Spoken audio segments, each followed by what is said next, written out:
ng bayan, maasahan anumang panahon. Magandang oras po sa ating lahat. Narito ang update sa lagay ng panahon at sa susunod na 24 oras. Sa kasalukuyan ay dalawang bagyo pa rin ang ating minomonitor sa loob at labas ng ating area of responsibility.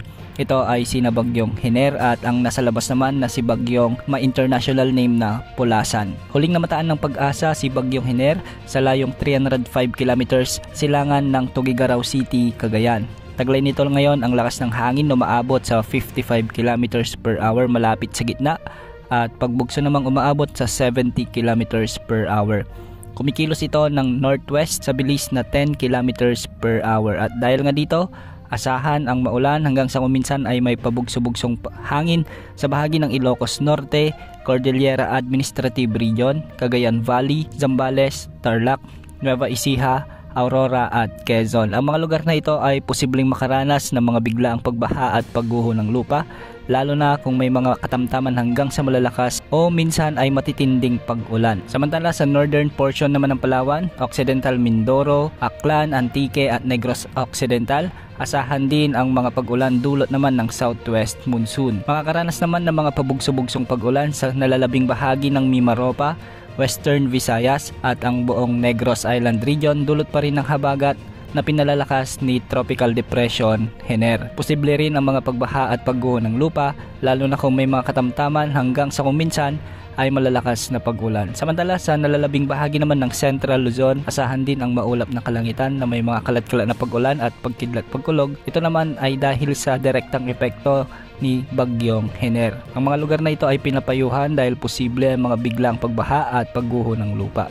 Lalo na kung may mga katamtaman hanggang sa kung minsan ay malalakas na pag-ulan. At dahil nga sa enhanced habagat o mas malakas na habagat, asahan din ang maulap na kalangitan na may mga kalat-kalat na pag-ulan at pagkidlat-pagkulog sa buong Metro Manila, Zamboanga Peninsula, sa may BARMM, Soc-Sargen, Caraga, Northern Mindanao at ang nalalabing bahagi ng Luzon at Visayas. Posible rin ang mga flash floods at landslides lalo na kung may mga moderate to at times heavy rainfalls.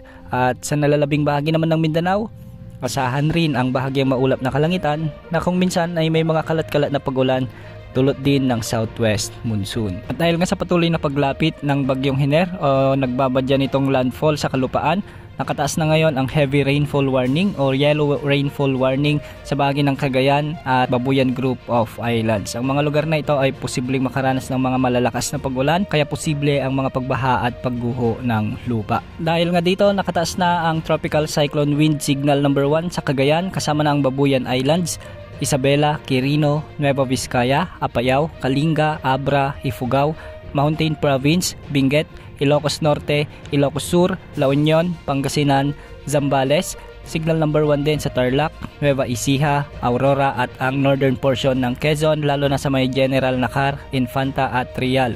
Kasama na ang Polillo Islands. Ang mga lugar na ito ay makakaranas na ng mga pag-ulan sa susunod na 36 na oras. Makakaranas rin ang mga lugar na ito ng pabugso-bugsong hangin. Para naman sa track at intensity outlook nito, inasahang maglalandfall si Bagyong Hener sa bahagi ng Isabela o Aurora ngayong gabi o bukas ng umaga at posibleng itong tawirin ang mga lalawigan ng Benguet at posibleng lumabas din sa bahagi ng La Union o kaya Pangasinan bukas ng umaga o hapon. Patuloy itong kikilos ng westward sa bahagi ng West Philippine Sea hanggang sa Miyerkules at bahagyang mag-iiba ng direksyon o magiging northwestward na ang direksyon nito pagsapit ng Huwebes. Sa ngayon hindi rin inaalis ang posibilidad na lumakas ito bilang tropical storm bago maglandfall sa bahagi ng Aurora o sa may Isabela area ngayong gabi o bukas ng madaling araw. Inaasahan naman itong lalabas sa ating area of responsibility. Inaasahan naman na lalabas ito ng ating area of responsibility